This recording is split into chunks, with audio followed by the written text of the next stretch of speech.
மைவி ஃபேஷன் பார்க்குற எல்லா ஃப்ரெண்ட்ஸ்க்கும் ஒரு பெரிய ஹாய். இன்றைக்கி என்ன வீடியோ அப்படின்னு பார்த்தீங்கன்னா, ரொம்பவே இப்போ ட்ரெண்டிங்கில் போய்கிட்டு இருக்க நகை அடமானம் வச்சு நகை எடுக்கிறது. அதில் 5 பவுனை வச்சு எப்படி 50 பவுனாக மாற்றுறது அப்படிங்கிற வீடியோ தான் நான் உங்களுக்கு இதில் ஷேர் பண்ணியிருக்கேன். இதில் எப்படி நம்ம எடுக்கலாம், ரெண்டாவது வந்து எப்படி நஷ்டம் இல்லாமல் எடுக்கணும் அப்படிங்கிறதையும் நான் உங்களுக்கு இதில் சொல்லியிருக்கேன்.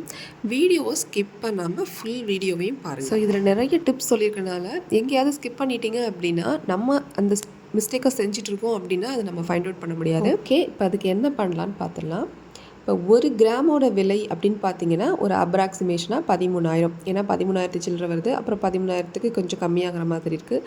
ஒரு 200 கம்மியாகுது. அப்புறம் திருப்பி ஒரு 300 ஏறிடுது. ஸோ இப்படி போயிட்டு உங்களுக்கு ஆசோலேஷன்லேயே இந்த நகையோட விலை இருக்கனால நான் ஒரு ஸ்டாண்டர்டாக 13,000ன்னு எடுத்திருக்கேன். ஏன்னா நம்ம ஒரு கால்குலேஷனோடு பார்த்தோம் அப்படின்னா தான் நமக்கு வந்து இது வந்து நகையை அடமானம் வச்சு நகையை எடுக்கிறது அப்படிங்கிறது சரிப்பட்டு வருமா வராதான்னு நம்ம முதல்ல தெரிஞ்சுக்கணும். தெரிஞ்சுக்கிட்டால் தான் நம்ம வந்து அதில் வந்து போகலாமா வேண்டாமாங்கிறத நல்லா வந்து உறுதிப்படுத்திக்கலாம். ஸோ இப்போ நகையோட கிராமோட விலைன்னு பார்த்தீங்கன்னா 13,000 நம்ம எடுத்தாச்சு. ஸோ இப்போ ஒரு பவுன் வந்து 8 கிராம் நமக்கு. அதை வந்து நம்ம 8ஆல் மல்டிப்ளை பண்ணோம் 13,000 அப்படின்னா நமக்கு வந்து 1,00,000 கரெக்டாக 4,000 ரூபாய் நமக்கு வந்து ஒரு பவுனோட விலை. ஸோ இப்போ ஒரு பவுன் வந்து 1,04,000 இருக்குது. இப்போ அந்த ஒரு பவுன் நகையை வந்து நம்ம பேங்க்கில் அடமானம் வைக்கிறோம் அப்படின்னா நம்மக்கிட்ட கண்டிப்பாக ஒரு பவுன் நகையாவது நம்மக்கிட்ட இருக்கணும். நம்ம வந்து தேடி பார்த்தோம் அப்படின்னா நம்மக்கிட்ட கண்டிப்பாக ஒரு பவுன் நகையாவது நம்ம வந்து ரொம்ப யூஸ் பண்ணாமல் ஒரு நகையோ ஒரு செயினோ ஒரு பேபியோட செயினோ ஏதோ ஒன்று சம்திங் இருக்கும். ஸோ நம்ம யூஸ் பண்ணாமல் வச்சுருக்க அந்த ஒரு பவுன்லேருந்து தான் நம்ம ஸ்டார்ட் பண்ண போகிறோம்.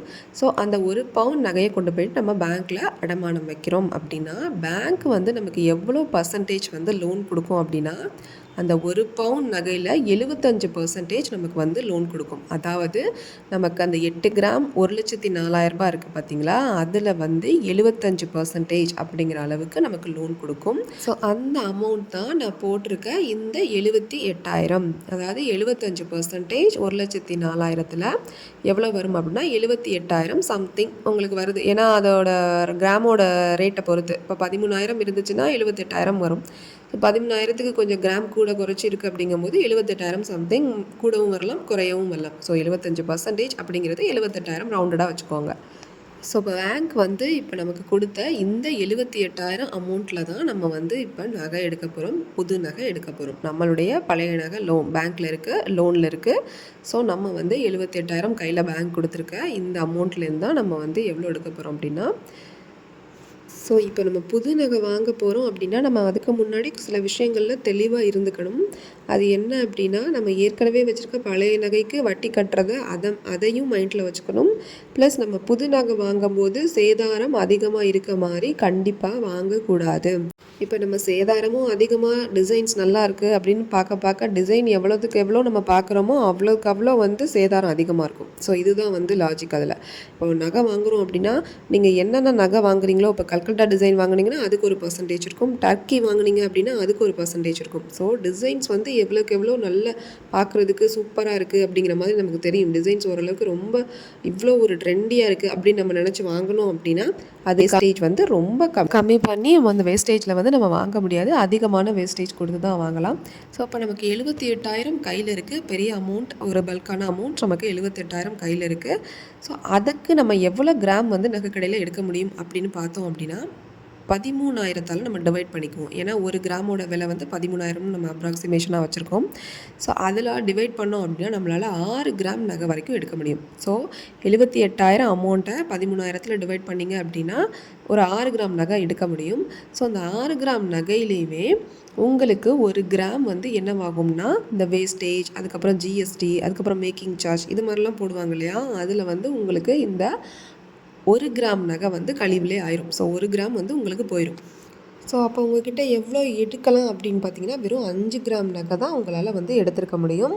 ஒரு பவுன் நகை வந்து அடகுல பேங்க்கில் இருக்குது அப்படிங்கிறத மைண்டில் இந்த இடத்துல தான் வச்சுக்கணும். ஸோ ஒரு பவுன் நகையை நம்ம பேங்க்கில் வச்சாலும் நம்மளால் எடுக்க முடிஞ்சது 5 கிராம் அளவு தான் நம்ம எடுக்க முடியும். அரை பவுனுக்கு 1 கிராம் கூட தான் நம்ம வந்து எடுக்க முடியும். இப்போ இருக்கிற காலகட்டத்தில் இப்போ இருக்கிற விலைவாசியில், அதாவது கோல்டு இப்போ இருக்க விலைவாசிக்கு 5 கிராம் தான் இப்போ நம்ம வந்து எடுக்க முடியும். 1 பவுன் நம்ம அடகு வச்சு 5 கிராம் தான் நம்ம எடுக்க முடியும். ஸோ இப்போ வந்து நான் வந்து 5 கிராம் நகை எடுத்திருக்கோம் அப்படின்னு சொல்லியிருக்கேன். இந்த 5 கிராம் நகைக்கும் வந்து இனிமே ஜிஎஸ்டி கிடையாது. ஆல்ரெடி 1 கிராம் வந்து ஜிஎஸ்டி, வெஸ்டேஜ், மேக்கிங் சார்ஜ் எல்லாத்துக்குமே போயிடுச்சு. ஸோ இப்போ இந்த உங்களுக்கு 5 கிராமாகவும் இருக்கலாம், இல்லை 5 கிராம் சம்திங் 200 மில்லிகிராம் கூட அப்படியும் இருக்கலாம். 5 கிராமுக்கு ஆனால் குறைஞ்சி இருக்காது, கண்டிப்பாக கூட தான் இருக்கும். ஸோ ஓகே, இப்போ நகையை எடுத்தாச்சு. இப்போ பேங்க்கில் நம்ம 1 பவுன் நகையை வந்து அடகு வச்சோம் இல்லையா, அதுக்கான வட்டி வந்து எப்படி கால்குலேட் பண்ணணும், அந்த நகைக்கடனுக்கான வட்டி நம்ம கால்குலேட் பண்ணணும் இல்லையா, அதையும் நீங்கள் வந்து பார்த்துருங்க.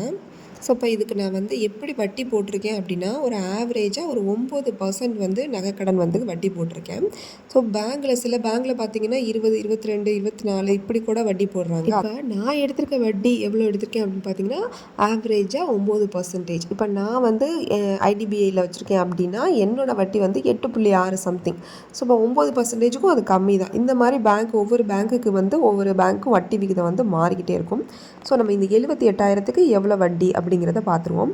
78,000க்கு 9% நம்ம போட்டு பார்த்தோம் அப்படின்னா எவ்வளோ வரும்னு பார்த்தீங்கன்னா 7,020 ரூபா வரும். இது வந்து ஒரு வருஷத்துக்கான வட்டி.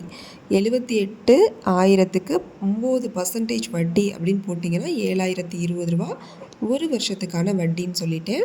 ஸோ இப்போ நம்ம வந்து 1 பவுன் நகையை பேங்க்கில் அடகு வச்சுருக்கோம். அதுக்கு 5 கிராம் தங்கம் வந்து வாங்கியிருக்கோம். அதுக்கு ஒரு வருஷம் வட்டி வந்து நம்ம எவ்வளோ கட்டணும்னா 7,020 ரூபா வட்டி கட்டணும். அதுதான் இப்போ உள்ள கரண்ட் சுச்சுவேஷன்.